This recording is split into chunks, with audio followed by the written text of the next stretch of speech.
राधे राधे। हे कृष्ण करुणा सिंधु दीन बंधु जगतपते गोपेशे गोपीकांत राधा कांत नमस्तुते। हे कृष्ण, आप दुखियों के सखा तथा सृष्टि के उद्गम हैं। आप गोपियों के स्वामी तथा राधा रानी के प्रेमी हैं। मैं सादर आपको प्रणाम करता हूँ, बार बार प्रणाम करता हूँ। जैसा कि विदित है, महाभारत 1,00,000 श्लोकों का संग्रह है। इस 1,00,000 श्लोकों के बीच 700 श्लोक के साथ भगवत गीता का प्रसंग आता है। इस प्रसंग को भगवान की वाणी कहा जाता है। ये 700 श्लोक स्वयं भगवान ने कहे हैं। ये भगवान की मुख बिंदु की अमृतवाणी है। महाभारत 1,00,000 श्लोकों का संग्रह है, जिसमें 700 श्लोक गीता उपदेश के आते हैं। इन श्लोकों को हम भगवान की वाणी के रूप में जानते हैं। यह वाणी अमृत रूपी वरदान है।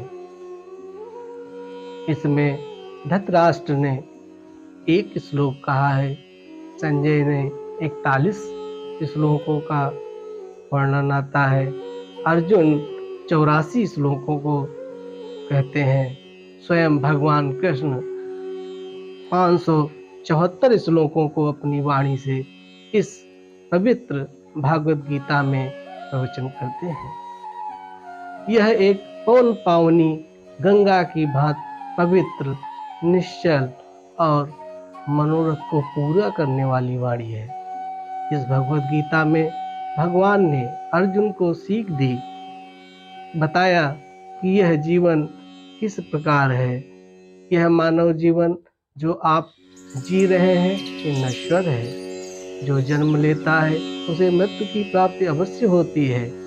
ये 5 तत्व से बना हुआ शरीर 5 तत्व में ही विलीन हो जाता है। इस 5 तत्व से बने शरीर का मोह नहीं करना चाहिए। इस भगवत गीता में भगवान अर्जुन को ज्ञान, योग, धर्म, नीति आदि बहुत सारे विषयों का ज्ञान देते हैं। वैदिक शास्त्र 2 प्रकार के होते हैं, श्रुति शास्त्र और स्मृति शास्त्र। श्रुति शास्त्र वो शास्त्र होते हैं जो जिस तरीके से बोले जाते हैं उन्हें सुनकर वैसे ही लिख देना श्रुति शास्त्र कहलाता है। स्मृति शास्त्र वह शास्त्र होते हैं जो स्मृतियों में होते हैं, यादों में होते हैं और उन्हें बाद में स्मृति करके लिखा जाता है, उन्हें हम स्मृति शास्त्र कहते हैं। भगवत गीता भगवान की वाणी है। इसे उसी रूप में लिखा गया है जिस रूप में भगवान ने अपने मुखारबिंदु से इसे गाया है। हम कह सकते हैं महाभारत का एक अभिन्न अंग भगवत गीता भी है, तो हम यह भी कह सकते हैं कि भगवत गीता महाभारत का हिस्सा होने के कारण यह स्मृति शास्त्र भी कहलाता है। परंतु यह जैसा था वैसा ही गाया गया है, तो हम इसे स्मृति शास्त्र न कहकर श्रुति शास्त्र कहें तो ज़्यादा ही उपयोगी है। अब बात आती है कि भगवान की वाणी को इतना महत्व क्यों दिया जाए। ऐसा क्या है जो हम इसे पूजनीय व वंदनीय कहें। कुछ ऐसे महान विचारक हैं जैसे महात्मा गांधी जी, उन्होंने कहा है यह भगवत गीता वह वेद, वह शास्त्र है जिसे जितनी बार पढ़िए, जितनी बार अध्ययन करिए, इसमें से नया ज्ञान नित्य प्रति प्राप्त होता रहता है। इसी प्रकार आइंस्टीन जी ने कहा है, गीता ही सच है, इसके सिवा कुछ नहीं, बाकी सब बनावटी है। उन्होंने कहा, हम इतने इन्वेंशन करते हैं, परंतु गीता की भांति हमें आज तक कोई ऐसा ग्रंथ नहीं मिला जो हमें संतुष्ट कर दे। भगवान कृष्ण गोपायन वेद व्यास जी कहते हैं कि अगर महाभारत रूपी नदी है तो भीष्म पितामह व द्रोणाचार्य इसके ऊंचे ऊंचे किनारे हैं। कुरुक्षेत्र ऐसी नदी है जिसमें जैतरथ जैसे करंट कह सकते हैं, लहरें हैं, शल्य जैसे सार्क इसमें विचरण कर रहे हैं, कृपाचार्य जैसा इसमें तेज है, कर्ण ऊंची ऊंची लहरों की भांत है, और अश्वत्थामा और विकर्ण इसमें मगरमच्छ की तरह विचरण कर रहे हैं। स्वयं दुर्योधन भंवर की भांत इस नदी को और प्रलयकारी भयावह बना रहा है।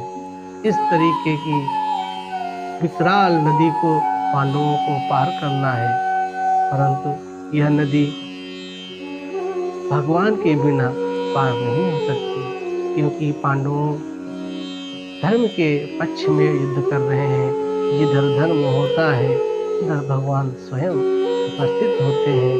तो हम कह सकते हैं इस कुरुक्षेत्र रूपी नदी को स्वयं भगवान माझी बनकर पांडवों को पार करेंगे। ऐसे हमारे कृष्ण पांडवों की रक्षा करेंगे। अब बात आती है कि गीता क्या है। हम गीता को इतना प्रभावशाली, इतना अमृतवाणी क्यों माने? इसमें ऐसा क्या है जो हमारे जीवन को सुफल मनोरथ करती है? तो हम कुछ उदाहरणों से यह पता करेंगे कि वास्तविक में ये भगवान के द्वारा बोली गई वाणी अमृत क्यों है। हम एक उदाहरण लेते हैं। एक सोने की अंगूठी है। सोने की अंगूठी आप सभी जानते हैं, इसमें एक छोटा सा हीरा लगा है। जैसा कि आपको पहले से ही पता है कि भगवद गीता महाभारत का एक अंग है। महाभारत बहुत विशाल ग्रंथ है जो लगभग 1,00,000 श्लोकों से निर्मित है। इस 1,00,000 श्लोकों में 700 श्लोक भगवद गीता के अंश हैं।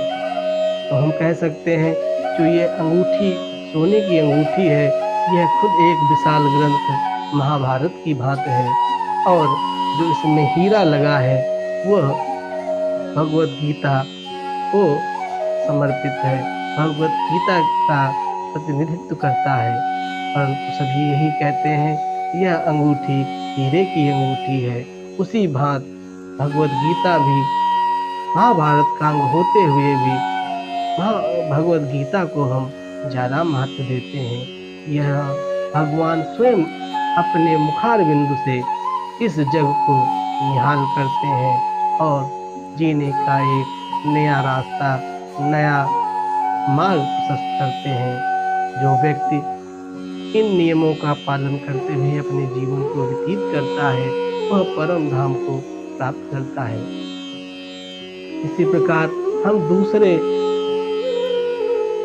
उदाहरण के साथ देख सकते हैं कि अगर एक बॉक्स सोने का या खजाने का भरा हुआ है, उसको खोलने के लिए 2 ताले लगे हैं, तो हम इन तालों को कैसे खोलेंगे?